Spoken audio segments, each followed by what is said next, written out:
प्रदेश में super TET परीक्षा की बात करें तो वर्ष 2018 में अंतिम बार शिक्षक भर्ती परीक्षा हुई थी और तब से अभी तक कोई भी जो है शिक्षक भर्ती परीक्षा यूपी गवर्नमेंट के द्वारा कंडक्ट नहीं करवाई गई है।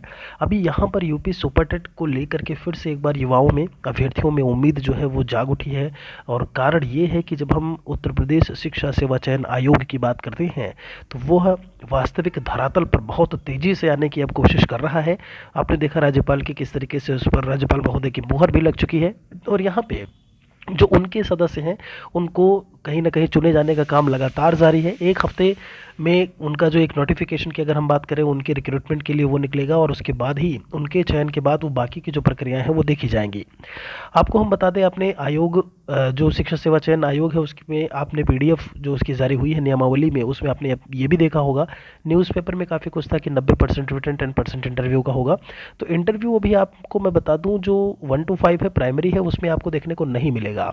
ये इस बात की पूरी संभावना है कि आपका जो मेरिट का, अच्छा मेरिट वाली बात भी अभी सीधे सीधे नहीं देखने को मिल रही है कि आप ये कह दो कि मेरिट जो है वो ख़त्म हो चुका है। न्यूज़पेपर में चूंकि ये बात लिख करके आ रही है कि प्राथमिक में मेरिट जो है वो अब ऐसे में जो आपके अंक जुड़ते थे, जब आप गुणांक बनाते थे, वो चीज़ें अब नहीं रहीं, अब पूरी तरीके से रिटन में है। सब कुछ रिटन के मार्क्स जो आपके होंगे उसी पर आधारित होगा। तो अभी वो भी आप पूरी तरीके से सही नहीं मान सकते जब तक पूरी तरीके से आयोग जो है अस्तित्व में ना आ जाए अपने सदस्यों के साथ में और एक कंप्लीट नोटिफिकेशन जो है एक नई शिक्षक भर्ती का देखने को ना मिले, तभी वो बातें जो है वो क्लियर हो पाएंगी।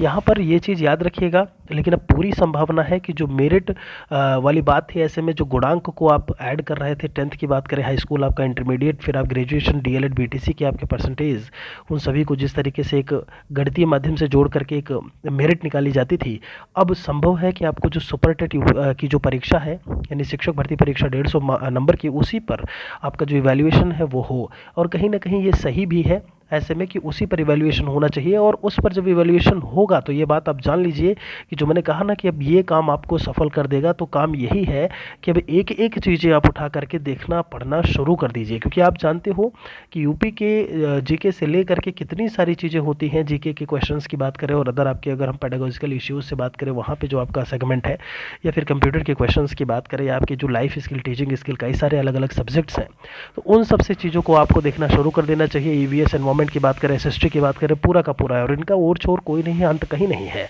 बस आपकी पढ़ाई जो है वो कहीं से भी रुकनी नहीं चाहिए। और अगर ये गुणांक वाली बात, मेरिट वाली बात खत्म होती है तो भी ये बात तय है कि निकलेगा वही जो अच्छे तरीके से कहीं ना कहीं पढ़ाई करेगा। अगर सुपर टेट वाले पर पूरी तरीके से मेरिट बनती है तो यहाँ पर लगातार जो है उम्मीद आप बनाए रखिए। ऐसा नहीं है कि जो प्राथमिक में, प्राइमरी में जो शिक्षक भर्ती है वो देखने को नहीं मिलेगी, भर्ती आएगी ज़रूर। आपने देखा 69,000 की भर्ती कब आया नोटिफिकेशन, कब परीक्षा हुई और उसके बाद कितनी जल्दी रिजल्ट आया। ऐसे ही संभव है कि आपको जो है वो देखने को यूपी में मिल जाए। और कभी भी जब हम माननीय सीएम महोदय की बात करते हैं तो उनके द्वारा ये चीज़ संज्ञान में ले करके और इस पर काम किया जा सकता है। लेकिन तब उस समय ऐसा ना हो कि आपने कुछ पढ़ाई ना की हो, या फिर आपने पूरी तरीके से, या आप पूरी तरीके से अपने पढ़ाई से हट गए हों। उससे पूरी तरीके से आप लगे रहिए, जुटे रहिए, जुड़े रहिए। बाकी कुछ और अपडेट होगा तो हम आप सभी को उससे अवगत ज़रूर कराएंगे। नए हैं तो महेश अकेडमी यूट्यूब चैनल को सब्सक्राइब आप ज़रूर करिएगा। अपने आप को अपडेटेड रखने के लिए बहुत बहुत शुक्रिया आप सभी का।